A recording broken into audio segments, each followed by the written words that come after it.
Rinpoche, first question. Is it absolutely necessary to be a monk in order to reach enlightenment? No, there is no such strict requirement in Buddhism. Historically, monastic discipline became especially strict in Tibetan Buddhism around the 15th century after the reforms of Lama Tsongkhapa. In the Galig tradition, a very clear system of monastic life was established, largely to better preserve the teachings, maintain discipline, and pass on knowledge.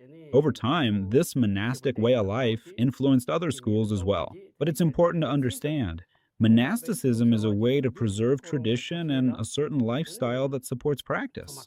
It's an important path, but not the only one. For example, in the Bon tradition, monasticism also exists, and monastic discipline is considered very important. However, it is not the only requirement for achieving full awakening. Enlightenment's possible for lay people as well. It all depends on practice and understanding. I see. Rinpoche, why are you a monk? Why did you become a monk? Why are you a monk today?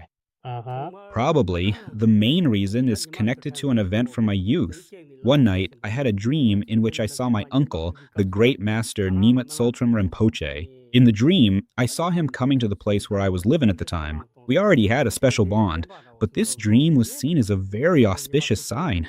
And soon after that, my uncle really did come. When we met, he called me over and asked, "Will you follow my path? Are you ready to become a monk and walk this path of renunciation?" In that situation, it was hard to say no. There was that auspicious sign in the dream and a deep connection with my teacher. When a master like that asks you such a question, you take it very seriously.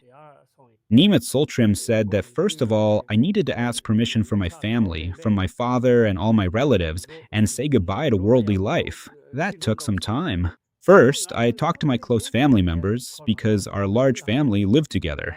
I told him about my intention, and only after that did I go to my father for his blessing. That's how my monastic journey began. Speaking of my inner reasons, I had a special outlook on life since I was young.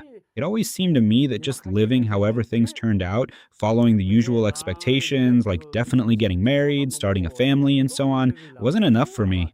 I never felt that my life was supposed to turn out that way. But at the same time, I think that if it hadn't been for that auspicious sign in my dream, I might not have become a monk. Because, for example, in the tradition of the Great Perfection Path, Dzogchen, strict renunciation of worldly life isn't required. And in the Tantric tradition, on the contrary, sometimes having a spouse is actually considered part of the practice. So you could say that it was the combination of several factors that proved decisive: the auspicious sign in my dream, meeting my teacher, and my own inner readiness to follow this path.